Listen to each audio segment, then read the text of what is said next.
stand on behalf of the NCP-SP in support of the list of supplementary demands for grants. Sir, obviously after every budget, clearly it's evident that every department states have their own issues, challenges in implementing the budgets.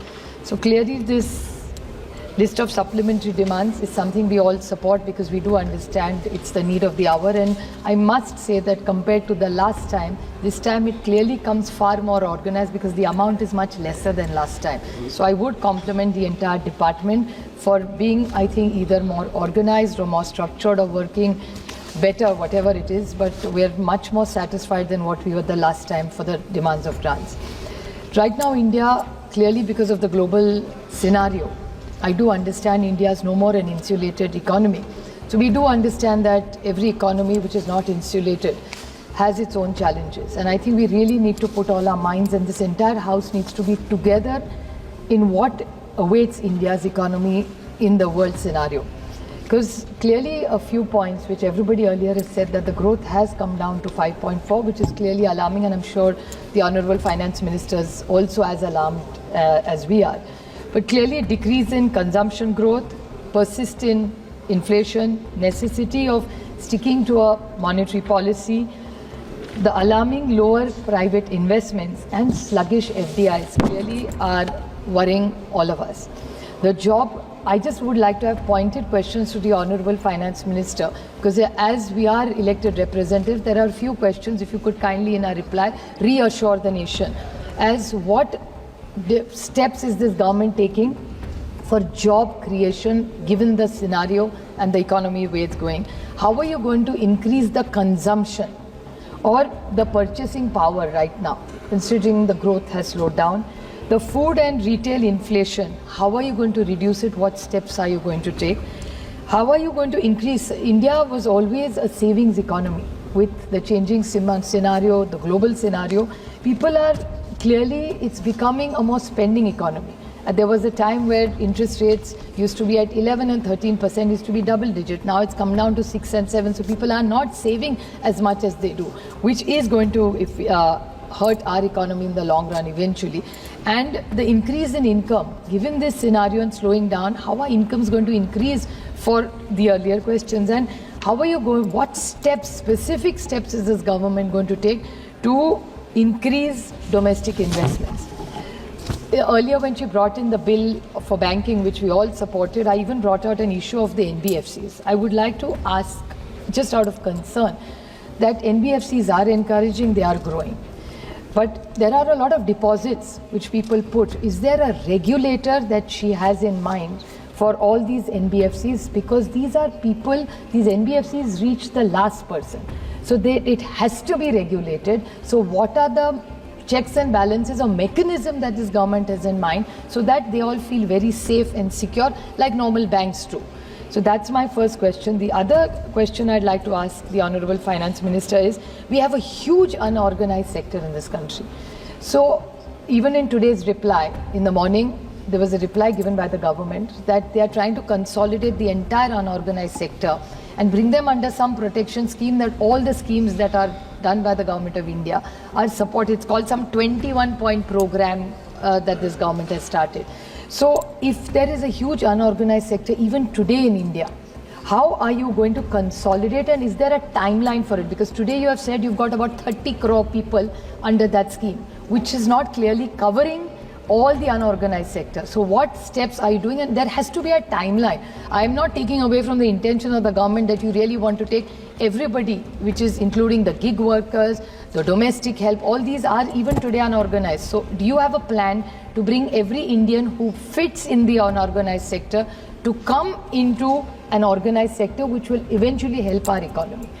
The fiscal deficit, which a lot of people have spoken about me, but I would like to ask her about, is that you keep talking about a $5 trillion economy, which a size of our economy will reach $1 trillion quite easily. I don't think whether they were in power or we would reach $5 trillion economy just because of the size of our country. But if you have to look at the fiscal deficit, one way of is to print more notes. If you print more notes, clearly the inflation will go up.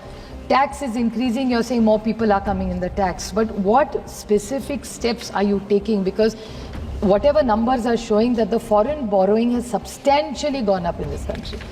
So how is this government going to manage this fiscal deficit the way the global scenario and India's economy slow down? How are you going to push growth? And the current account deficit, this is another very important question, because exports have gone down and imports have gone up. So if one side you have exports going down, imports are increasing. So how is this current account deficit going to be managed given the global scenario? I'm not blaming you for imports going down. I do understand, no, I'm not an economist, but I do understand that much, that given the global scenario, the exports have gone down. So what steps is the government going to say? Because I think the entire reply of the Honorable Finance Minister will give the confidence to this country which it lacks right now because of the war going on. What we hear, President Trump's administration is going on about tariffs. These things come into newspapers and it clearly affects the markets.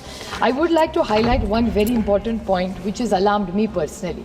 The Honorable yesterday in his reply, the Honorable Prime Minister talked about an 11-point program. I welcome that 11-point program. He made one very important point in it where he said that we want zero corruption in this country. I support him wholeheartedly if he really walks the talk. My question to him is, he in 2014 had mentioned that we will work with Switzerland and bring every penny of black money which is in Switzerland back to India. I don't want to get into that 15 crore wala. I'm not getting into that. I'm saying something 15 lakh. I want to make a more serious point in this. I'm not doing a political point here at all. My point is, in the newspapers in the last few weeks, there's an issue about taxation about Nestle.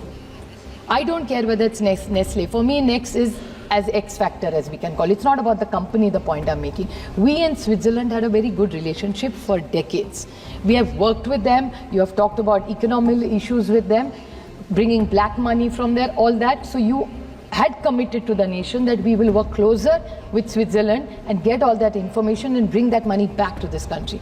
My question to this government is, they were a most favored nation for Switzerland with this entire run-in with the Nestle company. And after that, when Nestle was, in 2 minutes I'll mention, it's a very important issue and nobody else has raised it so far, and it's really important, I feel. So in this Nestle issue, it's not about the company alone. The health minister has confirmed that the Nestle report does not show anything bad about the Nestle product. So they have given them a clean sheet in simple language. Now, if we are at loggerheads with Switzerland, they have, from the most favored nation, removed India from there. At one level, we are looking to be a global player, improving our relationships with all the countries. Then why are we not working on this double taxation issue? How are we going to get foreign investments more? How is India going to build a confidence? And Nestle is a global brand, whether we like it or not. I'm not praising a single brand. It's not about Nestle. It's about every foreign company which is looking to invest in India. And it's a win-win for both of us, for Nestle as well as us, because Nestle has a lot of companies, and most foreign companies also, when we are talking about FDIs, invest in India. They create jobs, they create wealth for Indians, and it helps the Indian economy. So what is the logic of this government, and could you kindly clarify the stand on this?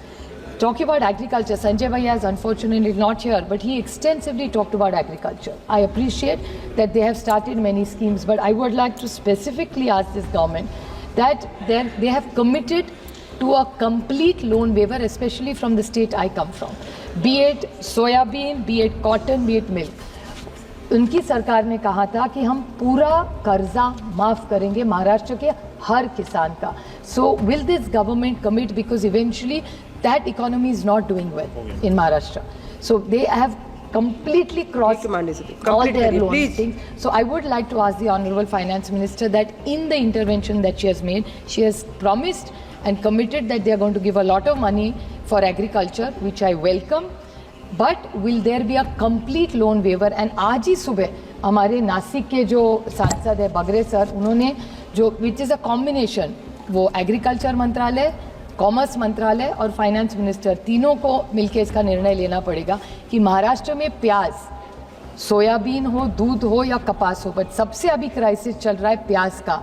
So the commerce ministry ने 40% से 20% export का tax अभी लगाया है। उसके बाद पिछले हफ्ते 4,000 रुपये क्विंटल में जा रहा था, आज 1,500 रुपये में प्याज आया है। आज किसान महाराष्ट्र में रो रहा है। तो मेरी फाइनेंस मिनिस्ट्री से विनती है कि आप कॉमर्स मिनिस्ट्री और एग्रीकल्चर मिनिस्ट्री से बात करें, कंसोलिडेटेड। धन्यवाद माननीय क्योंकि हमेशा वो कहती है माननीय सदस्य price Shri Naresh Mhaske ji, stabilization fund. If you can intervene, then it will be of great help to us. Just two last points. You have even asked for money for census and surveys in this thing. My question, no, chalu hai. In this budget, now this government talks about delimitation as well as the महिला आरक्षण bill जो आपने लाया, तो राजी खुशी हम सब ने पास किया था। माननीय प्रधानमंत्री जी ने कल उसके बारे में भी बोला कि बहुत अच्छी तरह इम्प्लीमेंट होगा।